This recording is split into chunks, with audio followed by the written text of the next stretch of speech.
মা সিদ্ধেশ্বরী মন্দির দোকান।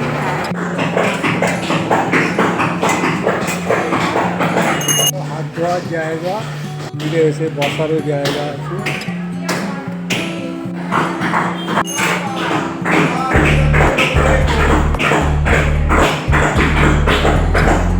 গজগজ লোকাল এলো শিয়ালদায় 17 নম্বর প্ল্যাটফর্মে দিয়েছে। এবারে আমি যাব কৃষ্ণনগর লোকালের উদ্দেশ্যে। কৃষ্ণনগর লোকাল 6:55, 6 নম্বরে। এবারে শিয়ালদা মেনে যাচ্ছি সাউথ থেকে। তা আজকে আমি কৃষ্ণনগর লোকাল ধরবো। ডিসপ্লেতে দেখাচ্ছে 6 নম্বরে। এরকম ডিসপ্লেতে কৃষ্ণনগর লোকাল দেখাচ্ছে 6:55, 6 নম্বরে। চলুন, অলরেডি কৃষ্ণনগর লোকাল দিয়ে দিয়েছে 6 নম্বরে। চলুন আজকের আপনাদের কৃষ্ণনগর নিয়ে যাব। কৃষ্ণনগর লোকাল 6:55 পাক্কা টাইমে ছেড়ে দিই। আজ আমার গন্তব্যস্থল কৃষ্ণনগর। চলুন, 6:55 পাক্কা টাইমে কৃষ্ণনগর লোকাল ছেড়ে দিয়েছে। এবারে কৃষ্ণনগরে গিয়ে আপনাদের সঙ্গে কথা হবে। আজ আমার গন্তব্যস্থল কৃষ্ণনগর। সিদ্ধেশ্বরী কালী মন্দির আপনাদের নিয়ে যাব। শহরের উত্তর পূর্ব দিক দিয়ে জলঙ্গি নদীর ডাক নাম ক্ষয়ে বয়ে চলেছে। পূর্বে নদীর উত্তর পূর্ব দিক দিয়ে গতি ছিল, পরবর্তীকালে নদীর গতিপথ পরিবর্তন ঘটেছে। বর্তমানে উত্তর পূর্ব বরাবর চলেছে। সেই সময় নদীর ওপারে বিস্তীর্ণ গভীর জঙ্গল ও প্রাকৃতিক দৃশ্য অতি মনোরম ছিল। সেই বিস্তীর্ণ বনভূমি বিভিন্ন প্রাকৃতিক পাখি, হরিণ, ময়ূর পরিবেষ্টিত ছিল। এই গভীর জঙ্গল বেষ্টিত তান্ত্রিক তারকনাথ ব্রহ্মচারী কুঁড়ে ঘরে স্ত্রীকে নিয়ে কালীতন্ত্র সাধনায় পূর্বা অর্চনা করতেন। তিনি নিঃসন্তান ছিলেন। বহু সাধনা ক্রিয়ার পর মা কালীর দর্শন পান, সিদ্ধি লাভ করেন। সেই সময় থেকেই মায়ের নাম সিদ্ধেশ্বরী মাতা নামে খ্যাত হয়। ব্রহ্মচারী কোথা থেকে এলেন, কি তার পরিচয় জানা যায়নি। মোটামুটি 500 বছর আগেকার ঘটনা। অলৌকিক যোগ সাধনা, ডাকিনী যুকিনী তান্ত্রিক ক্রিয়াকলাপ করতেন। তিনি কখনো মূর্তি পুজো করতেন না। ঘরে বেদিতে 15 থেকে 20টা তন্ত্র ঘটে মায়ের পুজো করতেন। এই ব্যাপারে ওনার স্ত্রী দূরের গ্রামবাসীদের সহযোগিতা করতেন। অলৌকিক দর্শনধারী এবং বিদ্যুৎ ছাত্রার ন্যায় এলো চুলো খড়গধারী তান্ত্রিক ব্রহ্মচারী কার্যকলাপ সাধারণ মানুষের থেকে উচ্চ শ্রেণীর ঘরে ঘরে যশোর খ্যাতি পৌঁছে যায়। অবিভক্ত বাংলার কুষ্টিয়া, যশোর, খুলনা, ঢাকা থেকে এখনও মায়ের মন্দিরে ভক্তরা বংশানুক্রমে পুজো দিতে আসেন। ব্রহ্মচারীর সময়কালীন সময় পরবর্তী জমিদাররা চাষিদের ওপর নির্যাতন চালাতেন। অতিরিক্ত মুনাফার লোভে ঠিকমতো মজুরি মিলত না। কথিত আছে সেই চাষিরা রাতে ব্রহ্মচারীর আশ্রম থেকে আশীর্বাদ নিয়ে দলবদ্ধভাবে জমিদার বাড়িতে লুণ্ঠন চালাতো। কালক্রমে সিদ্ধেশ্বরীর মা ডাকাতে কালী নামে পরিচিত হয়। কিন্তু মা সৃষ্টির পালন ও দুষ্টের দমন, অতএব মা কী করে ডাকাতের কালী হবেন সেই কথা লোককথা প্রচলন হয়। কিন্তু আদৌ তিনি ডাকাতি কালী নন, তিনি মনুষ্য জীবজগতের কল্যাণকারী। এরপর তারানাথ ব্রহ্মচারী দেহ রাখার পর মায়ের পুজো অর্চনা প্রতিকূল অবস্থার সৃষ্টি হয়। তখন ওনার স্ত্রী গ্রামের লোকজন ও নৌকায় নদী পেরিয়ে বর্তমান কালীবাড়ির স্বর্ণকীটে অবস্থিত সিতু উদ্যানের বিপরীতে গোপাল ভবন 1240 বঙ্গাব্দে প্রতিষ্ঠিত প্রাসাদোদ্যম বাড়ি আশ্রয় পান। বাড়িটি এখন ভগ্নাদশা। তৎকালীন সময় এই বাড়ির যৌথ পরিবারের মালিক ব্যারিস্টার নীলাম্বর মুখার্জির সুচরপাড়ায় কুলোপাড়া ও জলঙ্গি নদীর নিজের সারিকি বাড়ির অবস্থান ছিল। নীলম্বর মুখার্জি ব্রহ্মচারীর স্ত্রীকে পুজোর সমস্ত ঘট উপচার সামগ্রী সহ বাড়িতে আশ্রয় দেন, নিত্য পুজোর ব্যবহার করেন।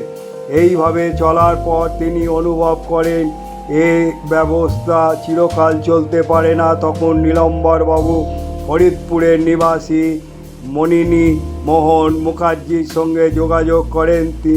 তিনি নিকট সম্পর্ক কুষ্টিয়া জেলার জুনিয়াদহ গ্রামের জমিদারি গিন্নির নিজস্ব সম্পত্তি হেমন্ত সরকার লেন সংলগ্ন রবীন্দ্রনাথ ঠাকুর রোড হাই স্ট্রিটে অবস্থিত গোবিন্দ সড়ক মৌজা সিদ্ধেশ্বরী কালীবাড়ির সমস্ত জমি দেবত্ব সম্পত্তি হিসাবে দান করেন।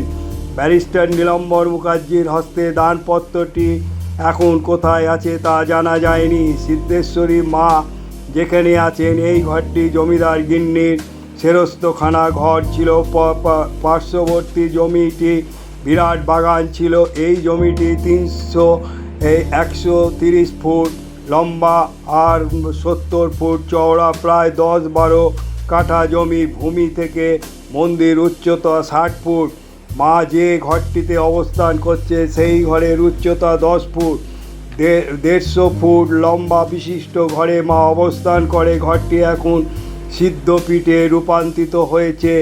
5.5 ফুট উচ্চতা, মা 4 হাত বিশিষ্ট, ওপরে ডান হাতে ভক্ত সকলদের অভয় দিচ্ছেন। ওপরের মা হাতে খড়গ বিশিষ্ট হস্তে শত্রু দমন করছেন। নিচের ডান হাতে আশীর্বাদ করছেন। নিচের বাম হাতে আমাদের পশুবৃত্ত কম লোভ ক্রোধ উৎখাত করেন। এখানে অসুর নিধন করে মুন্ডুটাকে ঝোলানো আছে। সিদ্ধেশ্বরী মায়ের মোট মুন্ডুমালা 101টি, তার মধ্যে কঙ্কাল মুন্ডুমালা 69টি।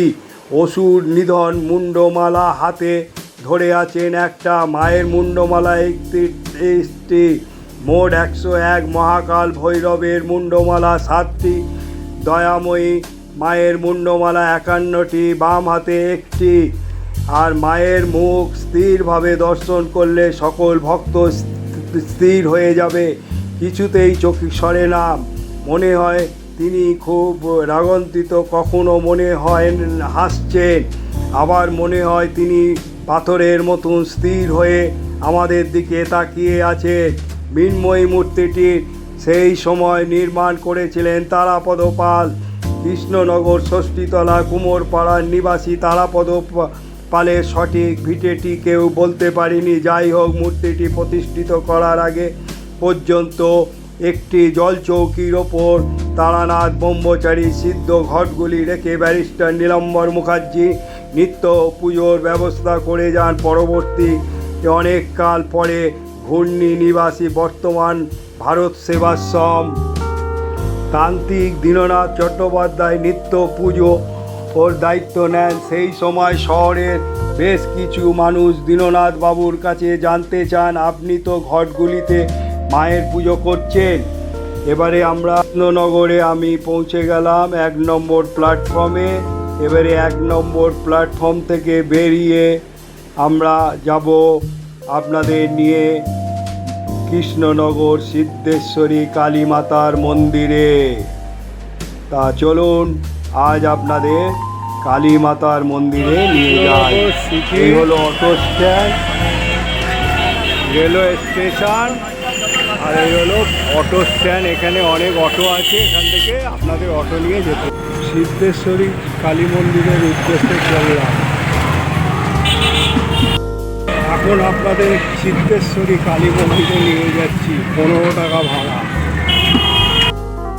যেতে যেতে এক শীতলা পুজো হচ্ছে আলিমবাজারে, সেটাও আপনাদের ছোট্ট করে তুলে ধরলাম।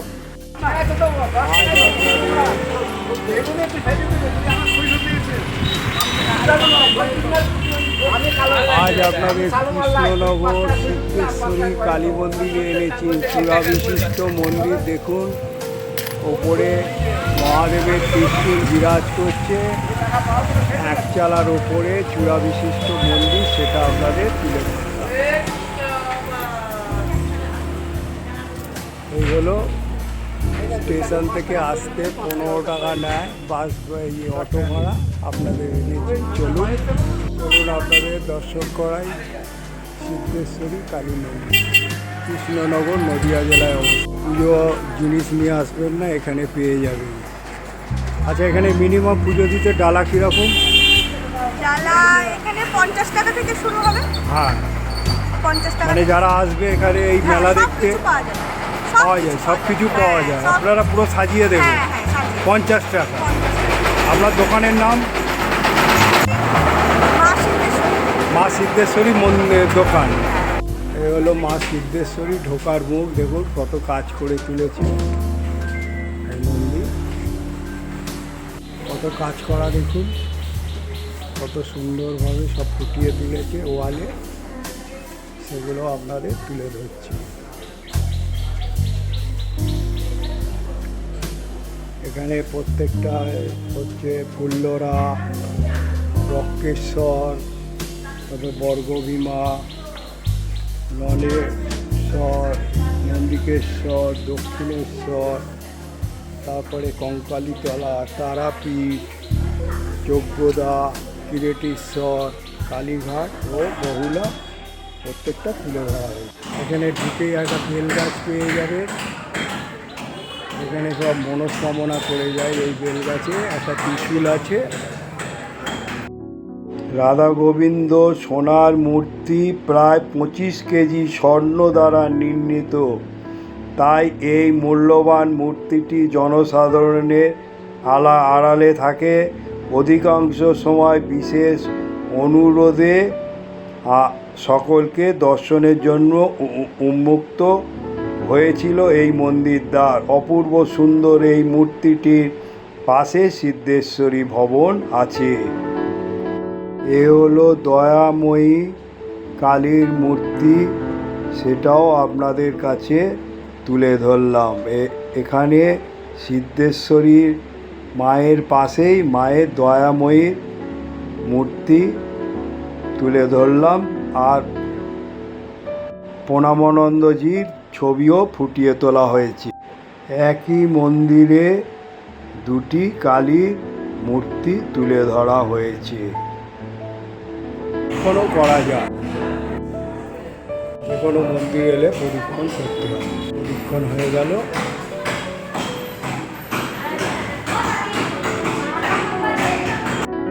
দিগড়ে কোষ্ঠী পাথরের শিবলিঙ্গ, এটা আপনাদের কাছে তুলে ধরলাম।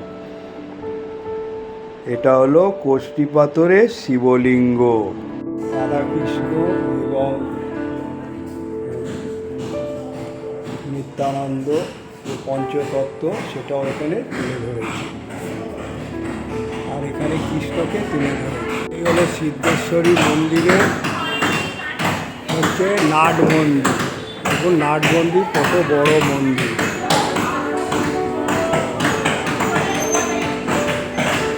এটাও আপনাদের তুলে ধরেছে। এই নাট মন্দির বিশিষ্ট সিদ্ধিদাতা গণেশ, সেটাও আপনাদের তুলে ধরলাম।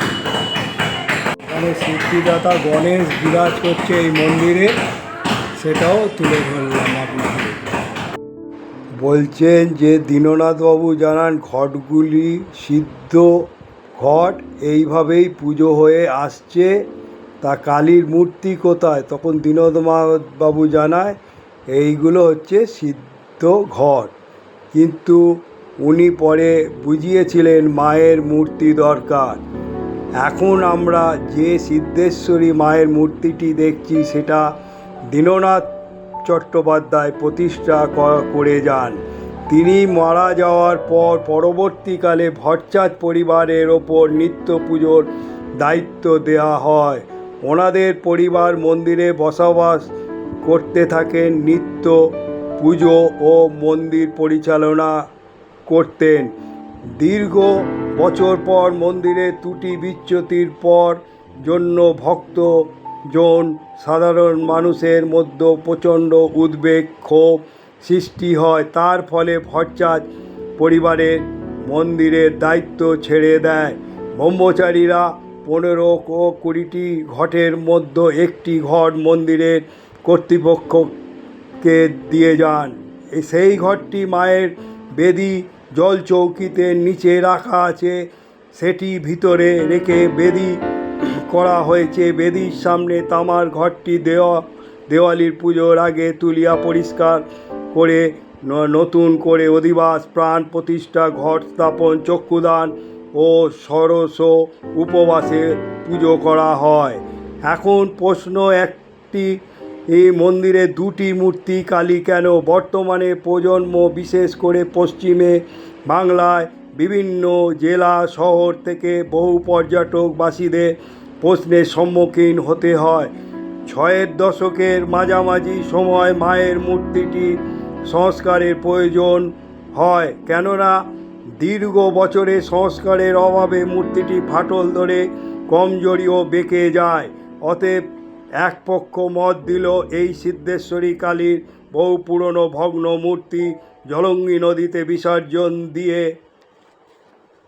বিসর্জন দিয়ে নতুন কালী মূর্তি তৈরি করে সিদ্ধেশ্বরী নাম পূজা অর্চনা করা হয়।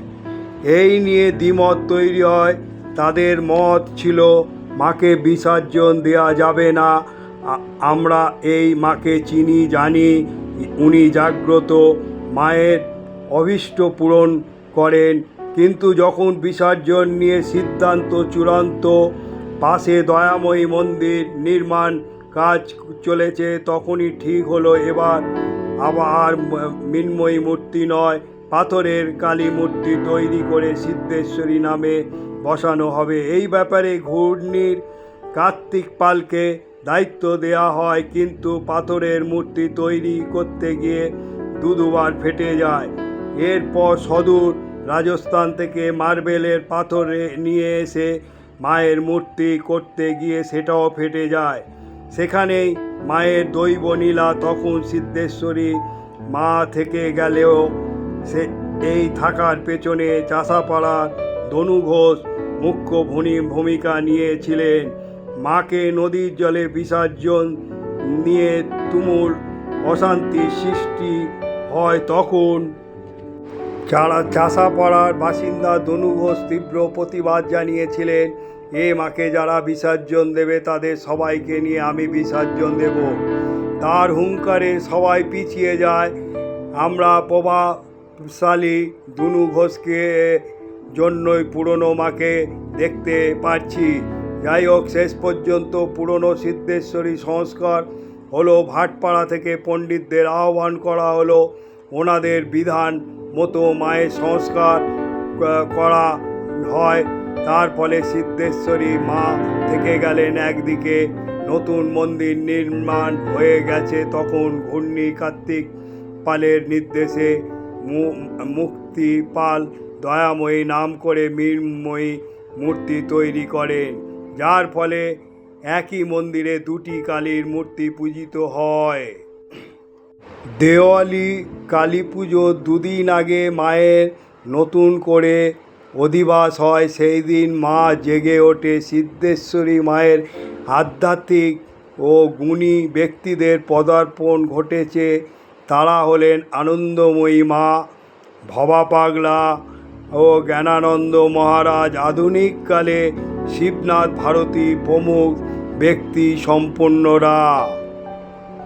আসুন জাতি ধর্ম নির্বিশেষে মায়ের কাছে প্রার্থনা করি। রাজধরে মহাগড়ে দেবদারে চ পর্বতে সর্বত রক্ষ মাং সিদ্ধেশ্বরী দক্ষিণা কালীকে। এই মন্দিরের বৈশিষ্ট্য হলো পাশাপাশি দুটি গর্ভগৃহে দেবীর দুটি বিগ্রহ আছে। তার মধ্যে একটি বিগ্রহ দেবী সিদ্ধেশ্বরী কালীর আর অপরটি দেবী দয়াময়ী কালী।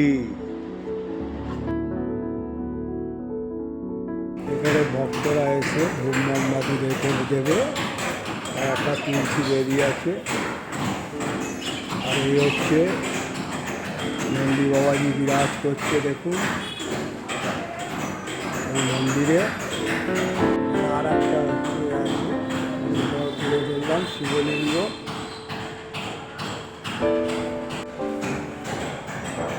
কত সুন্দরভাবে এই শিবলিঙ্গর এখানে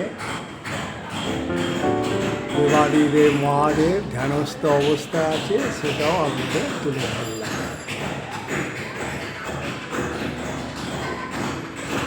হলো নন্দী মহারাজ, সেটাও আপনাদের তুলে ধরলাম। এ হলো সিদ্ধেশ্বরী ভবন, আর এখানে নতুন কনস্ট্রাকশন হচ্ছে বলে অনেক আওয়াজ হচ্ছে, সেই জন্য আমার ভিডিও করতে কিছুটা অসুবিধা হয়েছে। এই হলো মহাদেবের মন্দির, দেখুন ত্রিশূল দিয়ে চূড়া বিশিষ্ট এই মন্দির গড়ে তুলেছে। মহাদেবকে প্রত্যেকটা জায়গায় ফুটিয়ে তুলেছে। তার পাশে একটা আম গাছ, আর ভক্তগণ এসে মহাদেবকে করছে। আজ থেকে 20 বছর আগে আনুমানিক তারা লিখেছে 90 বছর। তাহলে এখন 90 আর এদিকে যেটা হবে সেইটাই। আজ থেকে কত সালের কথা বলছি, এটা এর ইতিহাস কেউ বলতে পারবে না। আর এখন এই ডেভেলপ হয়েছে, এই 20-25 বছর হলো সব ডেভেলপ হয়েছে। তাহলে 20 আর 90 110, 20-25 হবে। আর ভোগের জন্য কী ব্যাপার? আমাদের সিস্টেম হচ্ছে 100 টাকা একটা। 100 টাকায় একটা। কেউ ওটা কি নিয়ে যেতে হবে না বসে? না, নিয়ে যেতে হবে। নিয়ে যেতে হবে। 100 টাকায় একটা। হ্যাঁ, আর আপনি এবার ওই পুরুষ মশাইয়ের কাছে যান, ও বলে দেবে ইতিহাস। ওই ইতিহাস বলে দেবে। আর ভোগের মূল্য 100 টাকা। আর খোলে কখন, বন্ধ হয় কখন? হ্যাঁ, খোলে কখন, বন্ধ হয় কখন? ওর 5টায় খোলে 1টায় বন্ধ হয়। ওর 5টায় খোলে 1টায় বন্ধ হয়। আবার বিকেলবেলা 4টায় খুলবে, রাত 9টায় বন্ধ হয়। আর ভোগ পাওয়া যাবে 1:30টার সময়। 1:30টার সময়, যেহেতু মানে ভোগ নিবেদনের পর, তারপরে 1:30টার সময় দেবে, ভোগ আরতি হওয়ার পর। আপনার নাম জানতে পারি? আমার নাম হচ্ছে, আপনি কোথা থেকে আসছেন? কলকাতা থেকে। আমার চ্যানেল আছে। আপনি ওই পুরুষ মশাইয়ের কাছে যান, ও অনেক কিছু। এ হলো সিদ্ধেশ্বরী ভবনের অফিস ঘর। এখানে সিদ্ধেশ্বরী ভবনে নতুন কনস্ট্রাকশনের কাজ চলছে, আর পণ্ডিত মশাই ভক্তদের নিয়ে পুজোয় ব্যস্ত আছেন, সেটাও আপনাদের কাছে তুলে ধরলাম। দেখুন এক এক করে সারিবদ্ধভাবে পুজো দিচ্ছে মাকে, দেখুন সেটা আপনাদের কাছে তুলে ধরলাম। দেবী সিদ্ধেশ্বরী রক্তজবায় সজ্জিত খড়গ হাতে দেবী, তার মাথায় রয়েছে সোনার মুকুট, হাতে রয়েছে রূপোর চাঁদমালা, পায়ের কাছে সিংহ রক্ত পিপাসা শিয়াল। দেবীর ডান পাশে ত্রিশূল হাতে দাঁড়িয়ে আছে মহাদেব। মন্দির চত্বরে আছে কৃষ্ণচন্দ্রে স্থাপিত মূল্যবান কোষ্ঠী পাথরের গণেশ মূর্তি। এই মন্দিরে রাধা গোবিন্দর মূর্তি আছে 25 কেজি স্বর্ণ। অপূর্ব সুন্দর সেই মূর্তিটি। সিদ্ধেশ্বরী ভবনের আছে অতি প্রাচীন একটি বেলগাছ। এই মন্দিরে পুজো দেওয়ার সামান্য অর্থের বিনিময়ে ভক্তদের ভোগের প্রসাদ সঙ্গে সুন্দর ব্যবস্থা আছে। আর এই হলো চূড়া বিশিষ্ট মন্দির, সেটা আপনাদের কাছে বাইরে থেকে তুলে ধরলাম। মন্দিরে এসে বসারও জায়গা আছে, অনেক বড় মন্দির, বসার অনেক জায়গা আছে। আজ হচ্ছে মঙ্গলবার, দেখুন ভক্ত সমাগম হয়েছে।